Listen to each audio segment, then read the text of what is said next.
The Colombian artistic firmament has lost some of its brightest stars in recent years, leaving an irreparable void in the heart of the nation's culture.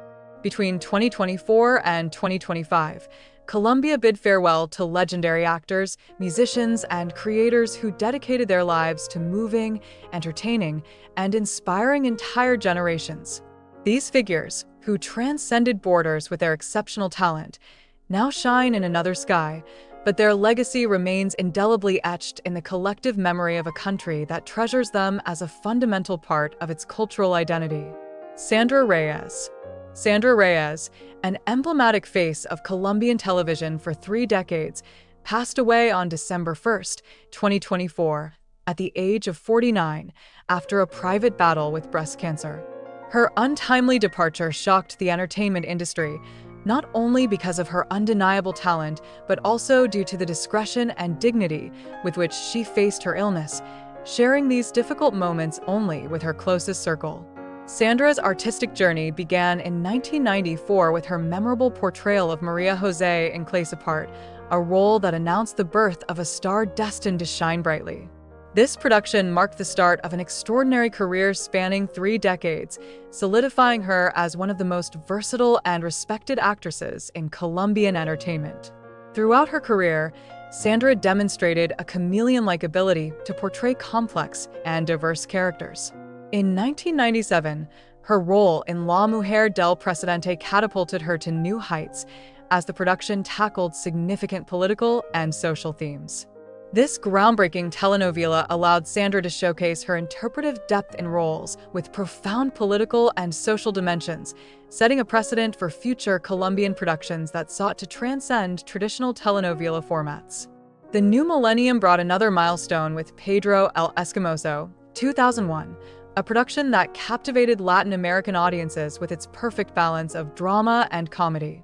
Sandra's chemistry with the cast significantly contributed to the show's international success, making it a genre reference to this day.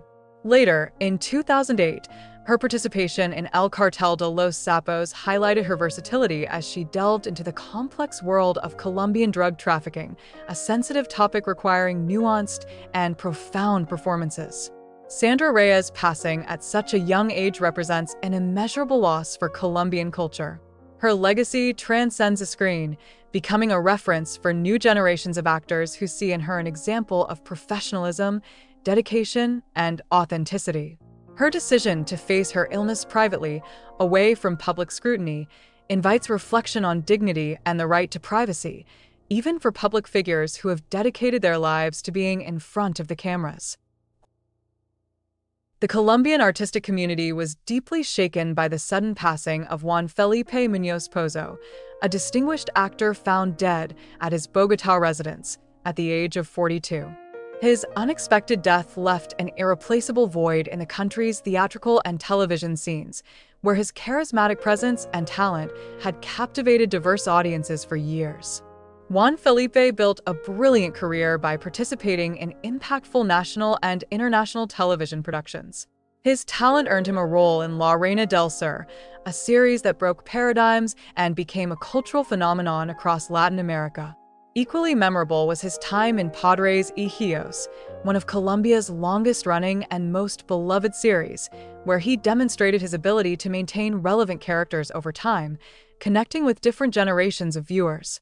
Hasta que la plata nos separe represented another peak in his television career, where he shared scenes with stars like Carmen Villalobos and Michelle Renaud, showcasing his versatility in adapting to international casts and complex narratives.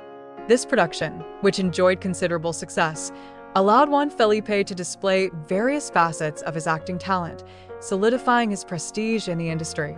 What truly distinguished Juan Felipe Muñoz was his unwavering love for theater, considered by many the purest and most demanding form of acting. Despite his television success, where public recognition and financial rewards are often greater, he never abandoned the stage, always keeping one foot in Colombia's theatrical scene. This decision reflects an authentic commitment to dramatic art in its most essential form, demonstrating that he was an artist driven by passion rather than commercial ambitions. His last social media post on August 24th, inviting the public to his play Ciento una voz que me dice at Casa y Barrero, stands as a testament to his dedication until the very end. This play, which explored the complexities of human communication, became an unintentional farewell to the stage, a final act that will remain in the memory of those privileged to witness it. The official acknowledgement of his passing by the Colombian Association of Actors, ACA, reflects the respect Juan Felipe had earned among his peers. This institutional confirmation underscores his significance in the national artistic landscape, an actor who transcended entertainment to become a reference for Colombian acting. The early hours of October 21st, 2024, will be remembered as one of the saddest days for Colombian music, when at 3 a.m., the Clínica Universitaria Colombia announced the passing of Egidio Cuadrado, master of the accordion, and a key figure in the musical revolution led by Carlos Vives that projected vallenato to the world. Egidio's final battle with illness began in January 2024, when he was first hospitalized for pneumonia, seemingly manageable. However, what appeared to be a temporary issue gradually turned into a severe respiratory crisis, requiring repeated hospitalizations over several months. His final days were spent in the intensive care unit, ICU, where medical teams tirelessly fought to stabilize his delicate respiratory condition, a reflection of a life dedicated to musical virtuosity that demanded extraordinary lung effort with every performance. Born in the arid lands of La Guajira, Egidio embodied the purest and most authentic essence of traditional vallenato. His fingers, gifted with supernatural dexterity, extracted melodies from the accordion that seemed to tell stories without words, transporting listeners to the dusty streets of Colombian provinces, where this musical genre was born. His impeccable technique combined respect for folkloric roots with a musical sensitivity that transcended cultural boundaries. The artistic collaboration between Egidio Cuadrado and Carlos Vives radically transformed the global perception of vallenato. Together, they created a sonic bridge between the ancestral and the contemporary, fusing traditional elements of Colombian coastal folklore with rock, pop, and Caribbean rhythms. This revolutionary approach, initially criticized by purists, ultimately became the platform that catapulted vallenato to international audiences who had never before heard these rhythms. Iconic albums like Clásicos de la Provincia and La Tierra del Olvido would not be the musical gems we know without Egidio's magical accordion. His performances in songs like La Gata Fria, Alicia Adorada, and Pa Maite redefined the instrument's language, setting new technical standards that inspired generations of accordionists. The unique way Egidio caressed the keys and manipulated the bellows created unmistakable sonic textures, turning every performance into a complete sensory experience. Egidio Cuadrado's legacy extends far beyond the recordings and concerts of his lifetime. As a teacher and mentor, he generously shared his knowledge with young musicians, ensuring the preservation and evolution of traditional techniques that might have been lost in the whirlwind of musical modernization. His example inspired countless children from La Guajira to see the accordion not just as a musical instrument, but as a vehicle for transforming social realities and projecting their culture to the world. On November 27, 2024, Colombia lost one of its most powerful and authentic voices when Leonor González Mina, universally known as La Negra Grande de Colombia, closed her eyes for the last time. Her passing not only marks the end of an extraordinary artistic career, but also the twilight of a golden era for traditional Colombian music, where African roots and Pacific rhythms found their most dignified ambassador.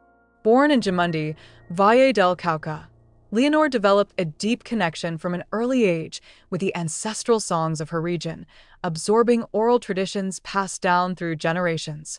Her rendition of Yo Me Llamo Cumbia transcended the category of a simple song to become a true cultural manifesto, an anthem celebrating Afro-Colombian identity and the richness of Colombian folklore. With her powerful and moving voice, Leonor didn't just sing. She told stories, preserved collective memories, and reclaimed the fundamental contributions of Afro-Colombian communities to the nation's cultural heritage. Leonor's life took a dramatic and painful turn with the tragic loss of her son, Candelo Cabezas, at the age of 35, due to a sudden aneurysm.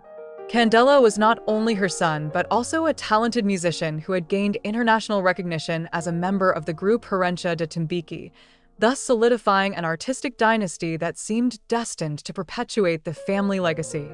This devastating loss temporarily pulled Leonor away from the stage, silencing her powerful voice in a period of deep pain and reflection. It was precisely this moment of profound personal crisis that led Leonor to an unexpected foray into institutional politics. Seeking to channel her grief into social causes that could benefit the communities she had always represented through her music, she accepted the opportunity to run for Congress. This decision, made with the sincere intention of contributing to collective well-being, would ultimately prove to be one of the most challenging and potentially dangerous experiences of her life. In a revealing interview for Caracol Television's program Los Informantes, Leonor shared with raw honesty what it meant for her to navigate the complex labyrinths of Colombian politics. With words filled with emotion and warning, she recounted how this experience almost cost her life, even leading to a near stroke due to the stress and pressures of the political environment. This unfiltered testimony not only highlights her personal bravery, but also her unwavering commitment to truth, even when it was uncomfortable or contradicted established narratives. The contrast between her successful artistic career and her traumatic political experience reflects the complexities of a society where art and politics rarely engage in balanced dialogue. On stage, Leonor was a force of nature, celebrated and respected for her authenticity and talent. In political arenas, as she herself recounted, she found herself in a hostile environment that threatened not only her psychological well-being, but also her physical health. The world of Vallenato came to a standstill on May 21, 2024, when, during a tennis match at the Club Campestre in Valledupar, Omar Geles, at the age of 57, suffered a sudden cardiac arrest that prematurely silenced one of the most genuine and creative voices of the genre. His sudden death, occurring in the midst of physical activity, added a particularly shocking element to the tragedy, underscoring the fragility of life even for those who appear to be in good health and vitality. Omar Geles was not just another musician in the vallenato scene. He represented a unique blend of tradition and innovation that few artists achieve. As a composer, his songs transcended the conventional structures of the genre, incorporating lyrical nuances and harmonic complexities that elevated vallenato to new artistic dimensions. Songs like Los Caminos de la Vida, Tard lo Conocí, and El Mensaje became timeless classics that transcend generations, demonstrating his extraordinary ability to convey universal emotions through local narratives.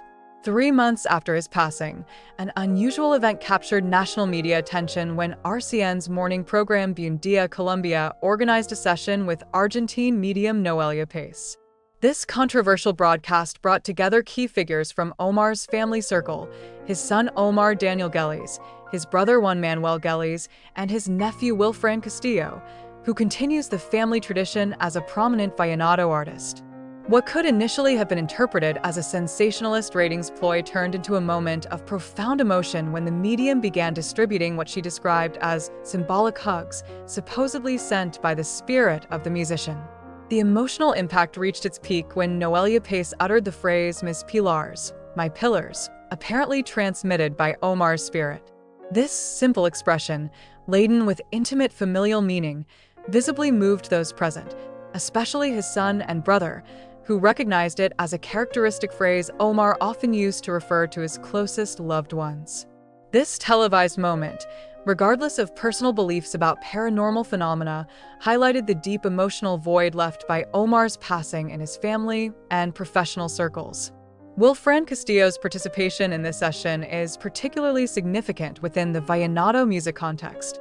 As an active and respected artist in the genre, his presence lent a certain legitimacy to the event, transcending the purely familial sphere to become a symbolic tribute from the musical community to Omar's legacy.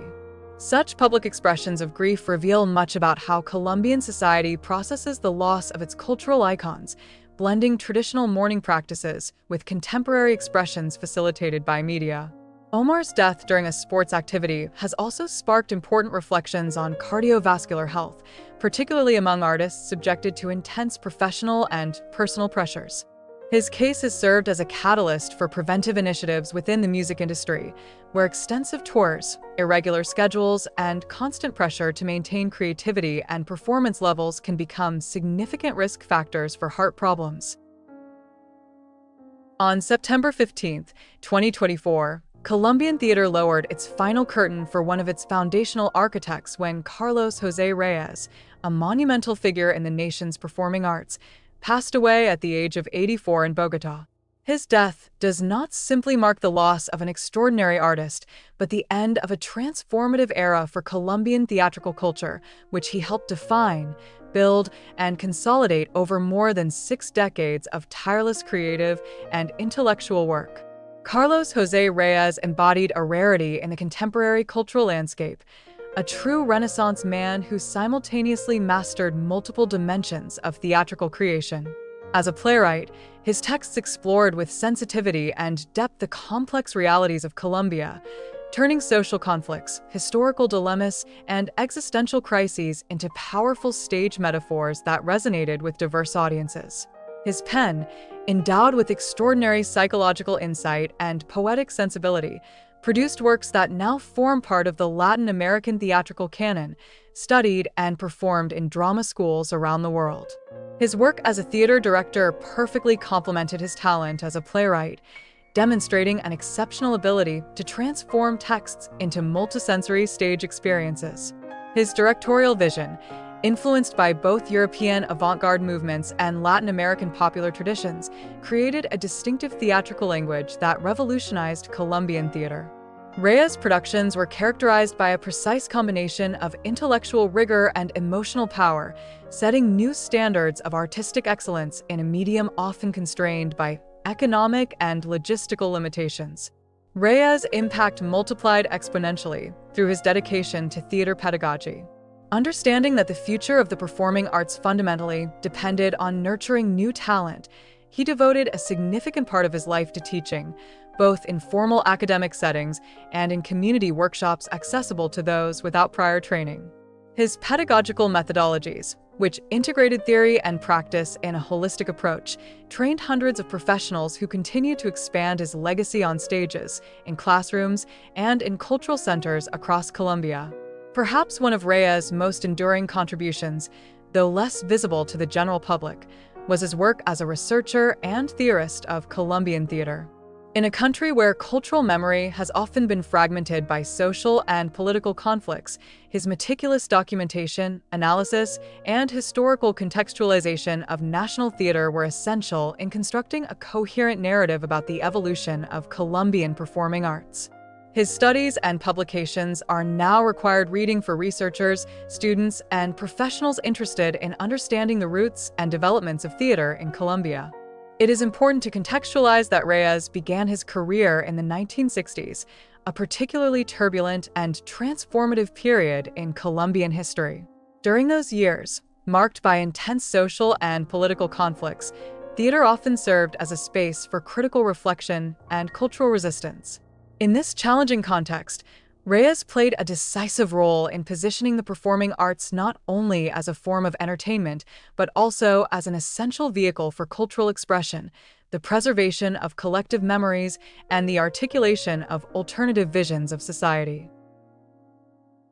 The Colombian cultural scene mourned the loss of Carlos El Gordo Benjumea, one of its most beloved and talented actors, who passed away at the age of 80 in Bogotá.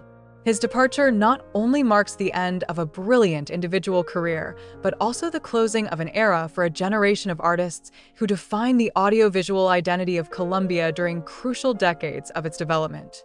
Benjumea's final years were marked by significant health challenges, particularly persistent kidney failure, which led him to leave the bustling capital for the tranquility of the Tolima department. This partial retreat from the spotlight, though medically motivated, allowed the actor to enjoy a closer connection with rural Colombia, a setting he had often portrayed in his performances. It is worth noting that, in a time still marked by global health concerns, sources close to him confirmed that his death was not related to COVID-19 but rather to complications from pre-existing conditions. The magnitude of Benjumia's contribution to Colombian cinema and television is truly monumental. His career, spanning over 5 extraordinary decades, encompassed nearly all the significant transformations experienced by the national audiovisual industry, from the early attempts to establish an industrial cinema in Colombia to the era of global digital platforms. Throughout this vast period, El Gordo constantly reinvented himself, adapting to new formats, narrative styles, and technical demands, always maintaining the authenticity and charisma that made him one of the most beloved actors among Colombian audiences. His cinematic journey began with films now considered fundamental classics of Colombian cinema. Productions like El Taxista Millonario and El Inmigrant Latino not only dominated the box office in their time, but have also become cultural documents that humorously and sensitively portray essential aspects of Colombian identity. His creative synergy with director Gustavo Nieto Roa was particularly fruitful, resulting in 6 cinematic collaborations that significantly contributed to defining the identity of national cinema during a critical period of its evolution. A touching aspect of Benjumia's legacy is his transgenerational impact within his own family. His children, Ernesto and Marcela Benjumia, continued the family's artistic tradition, establishing themselves as respected actors in their own right. This familial continuity in the acting world reflects not only the transmission of talent and passion, but also the crystallization of a set of professional and ethical values that Carlos embodied: discipline, authenticity, and a profound respect for the craft of acting and the audience. Even in his later professional years, when many of his contemporaries had retired, Benjumia continued to captivate audiences with memorable appearances in popular contemporary productions. Series like Ala Te Espero, La Ley del Corazón, Amor en Custodia, and Hasta que la Plata nos separe greatly benefited from his presence, which brought not only interpretive quality, but also an emotional bridge to previous generations of viewers. This ability to remain relevant across different eras confirms his extraordinary versatility and deep understanding of the evolution of Colombian entertainment. The curtain fell for one of the great legends of Colombian acting when Julio Medina passed away on November 23, 2024, in Bogotá, at the venerable age of 91. His departure represents much more than the loss of an extraordinary actor. It marks the end of an era for Hispanic-American performance and closes a fundamental chapter in the history of the international projection of Colombian talent. Julio's final years were marked by significant health challenges, which he faced with the same dignity and resilience that characterized his entire life. Complications from diabetes and heart problems progressively deteriorated his physical condition, as confirmed publicly by Julio Hernán Correa, president of the Colombian Association of Actors, ACA, in statements to Vea magazine. However, beyond the specific medical details, what was truly remarkable was how Medina, even in his final days, maintained the passionate and professional spirit that distinguished him throughout his career. Julio Medina's trajectory is particularly fascinating because it defies the conventional narrative of artistic success. Unlike many of his contemporaries, Medina built a solid and respected career without always occupying leading roles. His extraordinary ability to bring complex and memorable secondary characters to life demonstrated that a true actor can shine in any role, no matter how limited it may seem in the script. This skill in extracting maximum depth and relevance from every performance, regardless of its length, set a standard of professional excellence that has inspired generations of Latin American actors. Nevertheless, his moment of greatest popular recognition came when he starred in the telenovela and Cuerpo Ajeno alongside the iconic Amparo Grisales. This production, which explored themes of identity, reincarnation, and transcendent love, captured the imagination of Latin American audiences and solidified Medina as a central figure in regional entertainment. His nuanced and complex performance in this series demonstrated that, when given the opportunity, his ability to sustain extensive narratives as a protagonist was as remarkable as his talent for shining in secondary roles. What truly distinguishes Julio Medina's career, and what grants historical dimensions to his legacy, was his ability to transcend borders at a time when film industries were much more geographically and culturally segregated. His foray into Hollywood, when Latin presence in the Mecca of cinema was practically token, represented a revolutionary milestone not only for Colombia, but for all of Latin America. As a pioneer in this territory, Medina not only demonstrated the level of interpretative excellence a Latin American actor could achieve, but also opened doors that would remain accessible for future generations of Hispanic artists. His passing at the age of 91, though naturally painful, represents the closing of an extraordinarily full and productive life cycle. Julio Medina had the privilege of witnessing and actively participating in fundamental transformations of the global audiovisual industry, from the golden age of analog television to the digital revolution, adapting with surprising flexibility to new formats, technologies, and aesthetic sensibilities. This capacity for constant evolution, without losing his interpretative essence, constitutes perhaps the most valuable lesson of his professional legacy. On June 29, 2024, Colombia bid farewell to one of its most distinctive and versatile voices when Sigifrido Vega closed his eyes for the last time at the age of 77, after a life devoted to art in its many forms. His passing not only represents the loss of an exceptional actor, but also the silencing of a vocal universe that brought to life countless characters etched in the collective memory of Latin America. The news of his death, officially confirmed by SCG Colombia through its digital platforms, brought not only the sadness of farewell but also the revelation of the difficult circumstances that marked his final days. As reported by the television program La Red, Vega faced a particularly cruel battle against an aggressive cancer that, through metastasis, had invaded several vital organs. This already challenging situation was compounded by degenerative arthritis that significantly compromised his mobility and autonomy, adding layers of suffering to his final days. Born in Bogotá, Sigifrido built an extraordinary career spanning over 4 decades, encompassing nearly every facet of performance. As a television actor, he left an indelible mark with memorable characters that transcended borders. His portrayal of Philemon Barragan in Pasión de Gavilanes, a telenovela that achieved worldwide success, significantly contributed to consolidating Colombian audiovisual production on the international stage. His roles in Amar y Vivir and Los Victorinos, among many other productions, demonstrated his extraordinary ability to inhabit diverse characters with authenticity and depth. Leonor González Mina. Leonor González Mina, affectionately known as La Negra Grande de Colombia, concluded her journey on November 27, 2024, leaving an indelible mark on the country's culture and spirit. Her story, which blends art, activism, and politics, represents a revolutionary chapter in which personal pain was transformed into collective strength and social change. At the heart of her path lies the transformation of a passionate artist into a voice of resistance and denunciation. The devastating loss of her son Candelo, a talented musician recognized internationally, propelled her to seek alternatives to express her grief while advocating for the social causes that had always guided her career. This tragic episode not only temporarily took her away from the stage, but also led her into the corridors of power, challenging the boundaries between art and politics. During her brief time in the Congress of the Republic, Leonor encountered an environment marked by institutional rigidity and hostility, starkly contrasting with the freedom and emotion of the stage. In interviews, such as the one conducted on Caracol Television's program Los Informantes, she revealed that her entry into politics was motivated by a genuine desire for social transformation, though the system confronted her with challenges that nearly cost her life. A near stroke highlighted the price of truth.